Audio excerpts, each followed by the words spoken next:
ocupó la ciudad de Toledo en abril de 1111 y Alfonso sustituyó al hostil arzobispo Bernardo de Sedirac.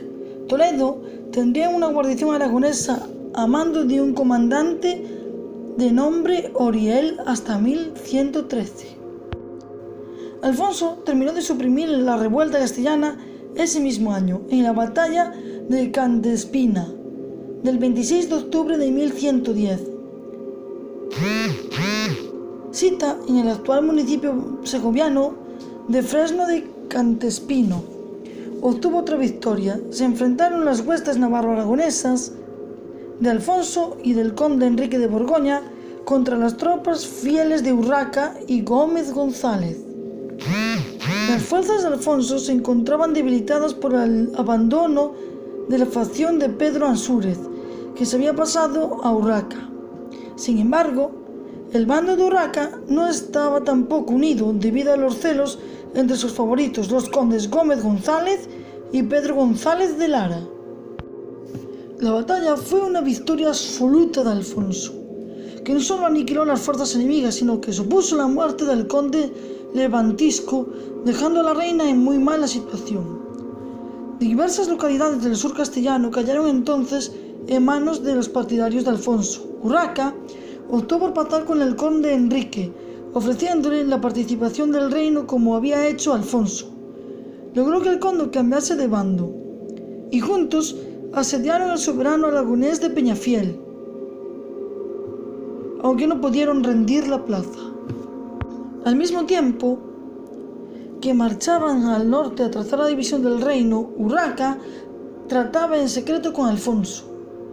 Con la conveniencia de Urraca, Alfonso avanzó rápidamente hacia el oeste y estuvo a punto de apresar a Teresa en Sagún. Urraca se retiró a las montañas gallegas. Para finales de año,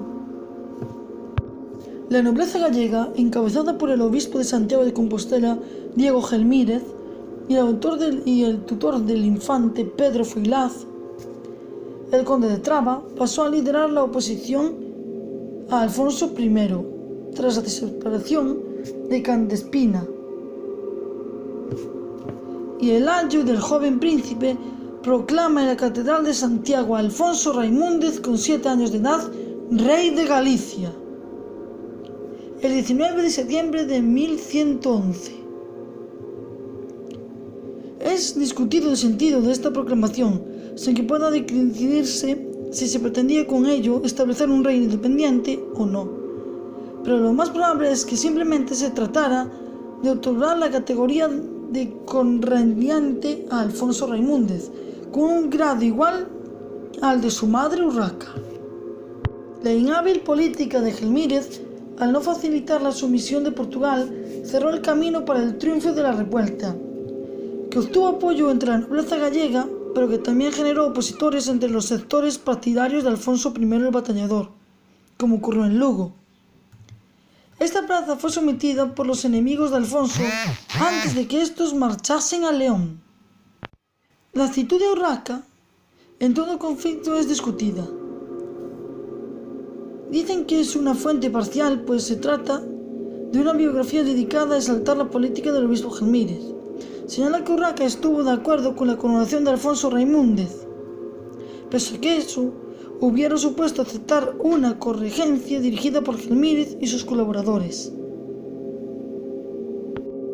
El 2 de septiembre de 1111, 15 días antes del acto de la proclamación de su hijo como rey de Galicia, Urraca firmaba en Burgos, junto con su esposo Alfonso I el Batallador, una donación a favor del monasterio de Oña, y en octubre lo hacía del mismo modo otra suscrita en Briviesca. Ambos documentos fueron redactados por el canónigo de Santiago de Compostela, cuyo cargo lo hace cercano al obispo Gelmírez, por lo que el juego de alianzas políticas dista de ser sencillo. El batallador se dirigió contra los partidarios de Alfonso Raimúndez, en Galicia, pues estaba incorporada de derecho a su reino por las capitulaciones matrimoniales, que establecían que un hijo de Alfonso y Urraca podría reinar los territorios de ambos. Los derrotó en Villadangos, en octubre o en noviembre de 1111, con la ayuda del conde de Portugal, Enrique de Borgoña, tío de Alfonso VII. Con esta victoria, Alfonso I de Aragón desbarató el intento político de Diego Gelmírez, obispo de Santiago de Compostela, y sus partidarios. Capturó a Pedro Froilaz, que sería liberado poco después, y debilitó a sus oponentes. El batallador sitió en Astorga los últimos restos de la rebelión. Sin embargo, Gelmírez y Alfonso Raimúndez consiguieron huir, llevando al niño con su madre. El lugar donde Urraca se alojaba y donde Diego Gelmírez llevó al infante Alfonso Raimúndez probablemente fuera Orcellón, en la diócesis de Orense, en un distrito conocido como Castela. En 1112, el Papa Pascual II hizo oficial la amenaza de nulidad, excomulgándolos si permanecían juntos. Alfonso, profundamente religioso, la repudió definitivamente. Pedro Froilaz y Gelmírez emprendieron mientras una campaña en 1113 al 1114 contra las guarniciones de Alfonso, sitiándolo en Carrión y derrotando contingentes aragoneses en Atapuerca y Burgos. Burgos caería en manos de Urraca poco después. En cambio, la situación en la frontera parecía favorable a Alfonso I y puede reemplazar en 1113 al levantisco Diego López de Haro por el noble navarro Fortún Garcés Cajal en la estrategia técnica de Nájera. En el sur, Álvar Fáñez aseguró Toledo para Urraca. La situación se consolidó y se hizo oficial en un concilio celebrado en Palencia en 1114. Aún así, el panorama político era complejo, como muestran las revueltas burguesas en Segovia contra los partidarios de Urraca, donde muere Álvar Fáñez, o el intento de los burgaleses de elegir al hermano de Alfonso, Ramiro, como obispo de Burgos. En la primavera del 1114, Segovia y Toledo reconocieron la autoridad de Alfonso, probablemente buscando auxilio frente a la presión almorávide desde el sur. Y el mismo año sucedió lo propio con Sahagún, Carrión y Burgos. Alfonso volvió a pasar a ser solamente rey de Aragón y Pamplona, a pesar de tantas luchas, y dirigió sus objetivos a la reconquista del Valle del Ebro, con la toma de Saracusta en mente, pues ya está casi abandonado durante sus 5 años de matrimonio y residencia castellana, desde el 1109 al 1114. No obstante, siguió utilizando el título de rey de Castilla y el de Imperator Tuis Hispane, producto de la traducción imperial de León, y no renunció a las enclaves poblados, fortificados y gobernados por sus tenentes en el actual País Vasco, La Rioja, Burgos, Palencia, Soria, Segovia, Guadalajara y Toledo. Destacan especialmente las tenencias en las manos navarro-aragonesas de Íñigo Jiménez, Cameros, y Fortún Garcés Cajal, Nájera, que se habían mantenido fieles a Alfonso I en la guerra civil, mientras que Diego López de Haro, señor de Haro y Vizcaya, había alternado bandos e intentaría una revuelta en el 1116, sofocado por Alfonso I. En enero del 1117, Alfonso estaba sitiándole Haro, y ya en febrero de ese mismo año Diego López aparece en los documentos reales de Alfonso I, probablemente sometido o habiendo cambiado nuevamente de mando. Alfonso logró en los años siguientes evitar la concentración de poder en la zona, colocando a tenientes independientes como López López, Calahorra, López Llánez, Arnedo. También retiene los monasterios de San Millán de la Cogolla y sus propiedades, y muy probablemente los de San Prudencio de Montelutraus, Santo Domingo de la Calzada y Nuestra Señora de Valvanera. La sede del obispado de la zona, disputado entre varias localidades, acababa de volver a Calahorra, y se encontró desde 1118 en manos de Sancho de Funes, fervientemente partidario de Alfonso, hasta el punto de ser llamado Sancho de los Aragoneses en las crónicas catedralicias. La posterior guerra civil entre Urraca y su hijo Alfonso Raimúndez, bajo control de Gelmírez y Froilaz, que se beneficiaban de una regencia en su minoría en vez de un gobierno de Urraca, siguió dando ocasiones al batallador para preservar su influencia en el reino de Castilla durante varios años más. Contaba para ello, en general, con las simpatías de los burgaleses del Camino de Santiago, por su política favorable a los fueros y al comercio con los francos, pero encontró un duro contrapeso en el obispado Pascual de Burgos y en su sucesor Simón, que buscaron restablecer su poder en la diócesis y la autoridad de Urraca. La propia ciudad de Burgos cambió lealtades en varias ocasiones.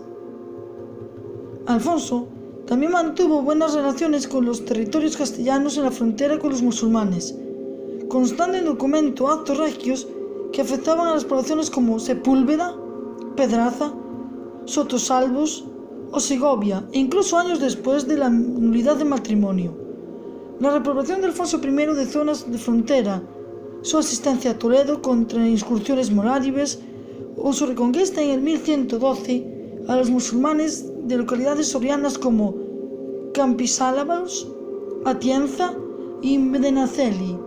Ciudades como Segovia o Toledo oscilaron lealtades hasta fechas tan tardías como en el 1122.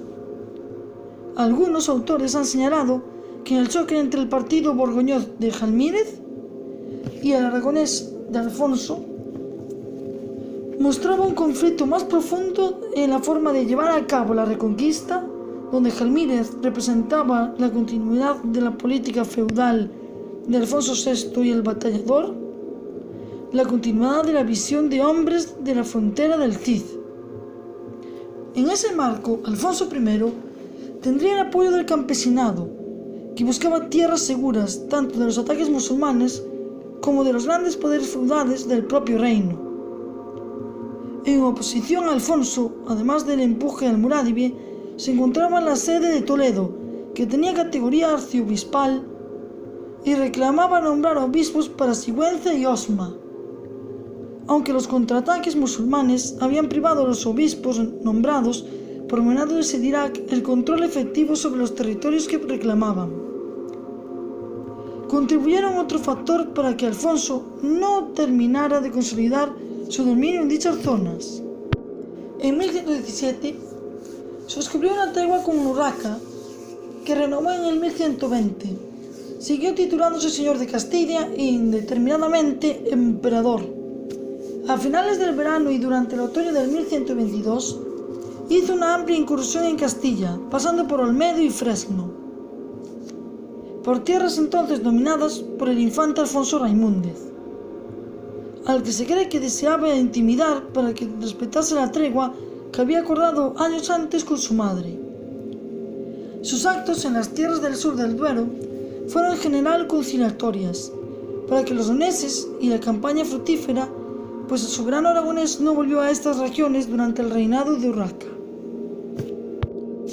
La paz de los territorios castellanos convenía a las dos partes. A Alfonso le permitía concentrarse en la conquista y repoblación del Ebro, y a Urraca tratar de someter a su hermana Teresa en el oeste. En cuanto al infante Alfonso, obtuvo al monarca aragonés la esquicencia para gobernar las tierras del sur del Duero y para llenarse de Sigüenza, a cambio de conservar sus plazas castellanas a lo largo del Camino de Santiago. El pacto entre leoneses y aragoneses debió acordarse a finales del 1122 o a comienzos del año siguiente. Durante sus años de política leonesa, Alfonso había intervenido en la reconquista a la defensiva, había repelido ataques en el 1110 de Almusardín en Valtierra, de sus sucesores almorávides en el 1112 en la comarca de Huesca, enviando al obispo Esteban de Huesca a apoyar a sus aliados argelitinanos en una incursión musulmana en el 1114, y auxiliando a Toledo y a Segovia contra los almorávides en el 1114, que parecen haber vuelto temporalmente a su lado a cambio, anulando el matrimonio de Alfonso, comenzó una nueva etapa más ofensiva, centrando la conquista en Zaragoza, que tras el derrota de Valtierra había sufrido descontento popular y había caído en manos de los almorávides. Zaragoza, que en árabe es dicho Zaragoza, o a veces Medjid Halbay, la ciudad blanca, era una de las principales ciudades de Al-Ándalus y fruto de su capacidad de fronteras, uno de los principales reinos de taifas musulmanes. En su mayor esplendor, dicha taifa había abarcado desde Tudela hasta Tortosa. Dependían de ella Tudela, Huesca, Lérida, Tarragona y Calatayud, y recibía masallaje de Valencia y Denia. Su fortaleza frente a los vastos territorios despoblados en la frontera de Castilla y León había sido la causa de la menor expansión del reino de Aragón. A principios del siglo XII la gobernaban los udís. Sin embargo, la derrota de Valtierra les había llevado a pagar parias a Urraca para granjearse la protección castellana contra Alfonso. Tras la muerte de Al-Mustain en la batalla de sucesión por su hijo Abdelmalek, su situación se fue haciendo más comprometida a medida que el rey Alfonso mostraba su poderío en el norte y los almorávides en el sur. Las parias pagadas de los castellanos enervaron a los más nacionalistas, que hicieron caer la ciudad en manos almorávides. El destronado rey de Zaragozano huyó a Rueda de Jalón, donde creó un pequeño reino sobre el valle de Jalón. Su odio a los almorávides le llevaría a aliarse con Alfonso posteriormente contra aquellos que le habían destronado.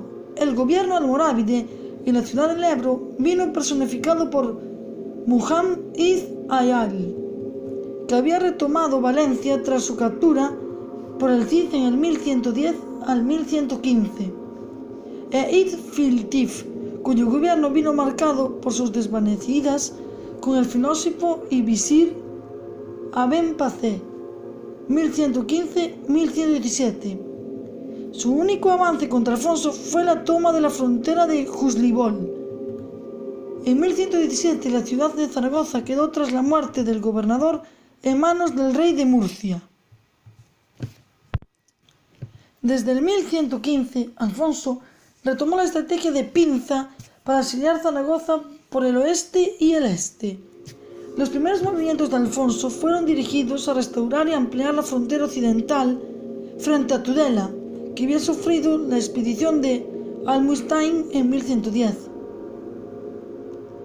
Las crónicas recogen de nuevo la conquista de Tauste en 1115, que pese a haber sido tomada antes junto a Egea, parece estar de nuevo en manos musulmanas. Probablemente se hubiera perdido durante la campaña de Valtierra. La campaña militar se vio después interrumpida por la política doméstica, pues en 1116 el obispo Esteban de Huesca resolvió expeditamente sus conflictos de lindes con Ramón de Roda, expulsándole de Barbastro por la fuerza, con la aquiescencia o al menos la falta de respuesta de Alfonso. El batallador probablemente consideraba la actitud del obispo de Roda inútil en un contexto de guerras constantes, mientras que Esteban había sido uno de sus más útiles vasallos.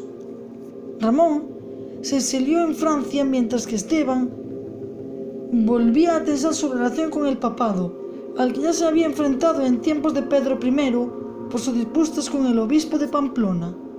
A finales del 1116, a principios del 1117, acometió a Alfonso el sometimiento de Diego López de Haro y luego la tregua con su exmujer, reanudando sus campañas contra los musulmanes tras ello. Ese año continuó avanzando en la parte occidental al empezar la conquista de la comarca de Tudela, haciéndose con Fítero, Corella, Murchante, Cascante, Monteagudo y Cintruéngino. Les otorgó el disfrute de los montes colindantes en régimen de facerias, replicando la que había hecho una década antes movió después su atención a la frontera oriental. En el mismo 1117 corrió las tierras de Lérida, amenazando la ciudad misma. Diversas huestes almorávides se juntaron para obligar al batallador a abandonar su intento de tomarla. Pudo ser en esa campaña cuando tomó Morella en 1117. Aunque el éxito del contraataque morávide y la evolución de la frontera en los años siguientes hacen dudoso que se pudiera consolidar este y otros avances en la parte suroriental.